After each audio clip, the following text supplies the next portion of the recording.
ఓం నమః శివాయ. ఓం నమో నారాయణాయ. సంచిత కర్మ, ప్రారబ్ధ కర్మ, ఆగమిక కర్మ, నరదృష్టి నివారణ కాల భైరవాయ నమో నమః. హరి ఓం. ఓం రాహు అరిష్టేతు సంప్రాప్తే రాహు పూజాంచ కారయేత్. రాహుధ్యానం ప్రవక్ష్యామి చక్షుదోషపీడోప ఉపశాంతయే.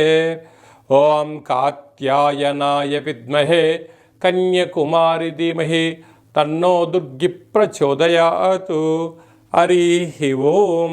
మా ఛానల్కి స్వాగతం. చూస్తున్న వీక్షకులకు, ప్రేక్షకులకు, ప్రియ కాల భైరవ భగవద్బంధులకి స్వాగతం పలుకుతూ మమ్మల్ని ఎంతగానో ఆదరిస్తూ ఉండబడినటువంటి ప్రియ సోదర సోదరీమణులకు అందరిపైనను రాహు భగవాను యొక్క ఆశీర్వాదాలను కోరుకుంటూ, రాహు భగవానుడు నరదృష్టిని, శత్రుదృష్టిని, వాస్తు దృష్టిని కలిగిస్తూ ఉంటాడు. అలాంటి అందరిపైనను ఎలాంటి దోషాలు లేకుండా అందరికీ ప్రశాంతమైన వాతావరణాన్ని కలిగించి, అందరూ అనేక రకాలమైన ఎవరెవరైతే ఏ వృత్తులైతే చేస్తున్నారో ఆ వృత్తులలో అద్భుతమైన విజయం ప్రసాదించాలని కోరుకుందాము. అలాగనే ఐశ్వర్యం ప్రసాదించాలని మనసారా రాహు భగవంతుని కోరుకుందాం. అలాగా 18 సంవత్సరముల తర్వాత రాహు భగవానుడు కుంభరాశిలో సంచారం చేయబోతున్నాడు. 19వ తారీఖు 5వ నెల 2025 నుండి కుంభరాశిలో రాహు భగవానుడి యొక్క సంచార స్థితి.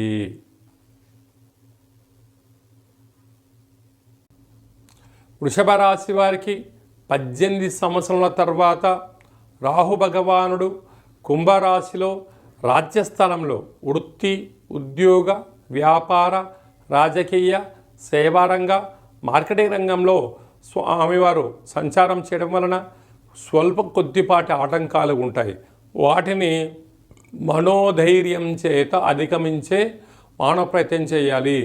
లేకపోతే అక్కడే శత్రువులు పెరిగి మీ ఉద్యోగం పోయి అనేక రకాల ఇబ్బందులకు గురయ్యే పరిస్థితి ఉంటుంది. కనుక సమస్య లేని స్థలం ఉండదు, ఆటంకాలు లేని ఉద్యోగాలు ఉండవు. ఇలాంటి కాల సమయంలో ఏకాగ్రత, సమస్య ఎందుకు వచ్చింది, ముందు తప్పు నా వైపు ఏముంది, నేను సరైన సమయంలో, నిర్దిష్టమైన సమయంలో ఆ పనిని కంప్లీట్ చేశానా లేదా, పై అధికారులు నన్ను ఎందుకు పాయింట్అవుట్ చేస్తున్నారు, నన్ను ఎందుకందరూ ఏలైతే చూపిస్తున్నారు అనేది మన తప్పుల్ని మనం తెలుసుకున్నట్లయితే వీటన్నిటిని అధిగమించే ప్రయత్నం చేయడం జరుగుతుంటుంది. కనుక ప్రతి శుక్రవారం పూట రాహుకాల సమయంలో అమ్మవారిని స్మరించడం, ధ్యానించడం, ఎరుపు వస్త్రాలతో, గాజులతో దానం చేయడం వలన ఇలాంటి దోషం తొలగిపోతుందని చెప్పి కూడా గమనించాలి. రాహు భగవానుడు జాతకంలో అన్ని గ్రహాలు సవ్యస్థితిలో ఉన్నప్పుడు రాహు భగవానుడు అపసవ్యస్థితిలో సంచారం చేస్తూ ఉంటాడు. ప్రస్తుతము మీనరాశిలో ఉండబడినటువంటి భగవానుడు కుంభరాశిలోకి సంచారం చేయడం జరుగుతుంటుంది.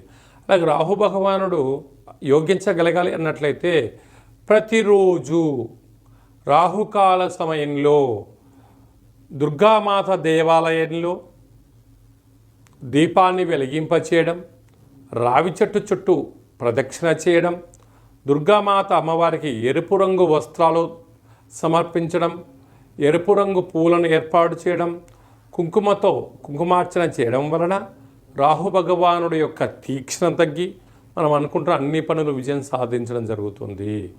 అలాగనే ఇంకనూ మనం నిత్యము కొన్ని కుదరదు కనుక ఈ యొక్క రాహుగ్రహ నక్షత్ర కల్పవృక్ష దేవత అంటారు. ఈ కల్పవృక్ష దేవతను గృహంలో కానీ, వ్యాపార స్థలంలో కానీ, వాహనంలో కానీ పెట్టుకోవడం వలన రాహు యొక్క దృష్టి తొలగి అనుకుంటున్న విద్యలో, ఉద్యోగంలో, వ్యాపారంలో అనంతమైనటువంటి శత్రు ప్రభావం తొలగి, నరదృష్టి యొక్క ప్రభావం తొలగి అనంతమైనటువంటి వ్యాపార సామ్రాజ్యంలో విద్యార్థులకు మంచి చదువు, ఉద్యోగస్తులకు మంచి ఉద్యోగము, మంచి ప్రమోషన్లు, ఎలాంటి ఆటంకాలు లేకుండా విజయం సాధిస్తారు అని చెప్పి గమనించాలి. కనుక మనమందరము కూడా వీలైనంత వరకు ప్రతిరోజు రాహుకాల సమయంలో తప్పక మౌనాన్ని పాటించగలిగినట్లయితే రాహుదోషం తొలగి అద్భుతమైన ఐశ్వర్యము అందరి సొంతమవుతుంది. అలాగనే రాహుగ్రహ దోషం ఉండబడిన వారు ఈ కింది నెంబర్ సంప్రదించినట్లయితే ఆ యొక్క నక్షత్ర నవగ్రహ రాహు వృక్షాన్ని తమకి అందజేయడం జరుగుతుందని చెప్పి కూడా గమనించాలి. మీ వ్యక్తిగత జాతకం తెలుసుకోవాలనుకుంటున్నారా? మీ పేరు, పుట్టినటువంటి తేదీ, నెల, సంవత్సరం, సమయం మీరు వ్రాసి పంపించినట్లయితే 100 సంవత్సరాల జాతకాన్ని సవివరంగా సంపూర్ణంగా వ్రాసి మీకు పంపించి మీరు పుట్టినప్పుడు గ్రహ గమనాలు ఎలా ఉన్నాయి, ప్రస్తుతం ఎలా ఉంటున్నాయి, రాబోయే కాలం ఎలా ఉండబోతున్నాయో సవివరంగా తెలియజేయడం జరుగుతుందని చెప్పి కూడా గమనించాలి. అలాగనే చాలామందికి డేటా బర్త్లో లేనటువంటి వారందరికీ పేరు యొక్క మొదటి అక్షరాన్ని అనుసరిస్తూ రాశిని తెలియచేస్తూ రమణ శాస్త్రం ద్వారా అనగా కాళ భైరవ ఉపాసన చేత గవ్వల ద్వారా భూత భవిష్యత్ వర్తమానాన్ని తెలియజేయడం జరుగుతుందని చెప్పి కూడా గమనించాలి. అలాగనే జాతకాన్ని తెలుసుకుందాం, జీవితంలోని అడ్డంకులు తొలగించుకుందాం, అన్నింట విజయానికి స్వాగతం పలుకుతామని చెప్పి గమనించాలి. అలాగని అందరూ జీవితంలో ఉన్నతమైన విద్య, ఉద్యోగ, వ్యాపార, రాజకీయ సేవా రంగాల్లో విజయం సాధించాలని మనసారా కోరుకుందాం. జాతకం తెలుసుకోవాలనుకుంటున్న వారందరూ కూడా అపాయింట్మెంట్ తీసుకొని సంప్రదించగలరు. అందరిపైన కూడా రాహు భగవానుని యొక్క ఆశలు కలగాలని కోరుకుంటూ ఆశీర్వచనం.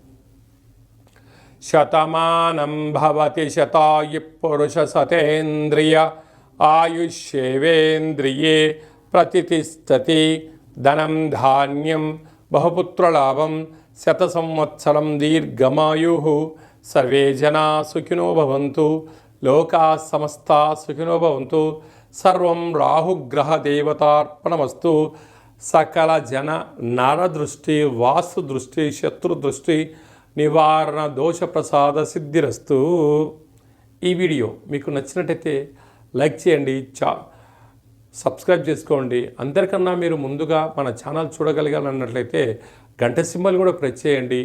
ఆధ్యాత్మిక భక్తి సమాచారాన్ని భగవద్బంధులకు, మిత్రులకు, స్నేహితులకు చేరవేసి భగవంతుడి యొక్క ఆశీస్సులు పొందగలరు.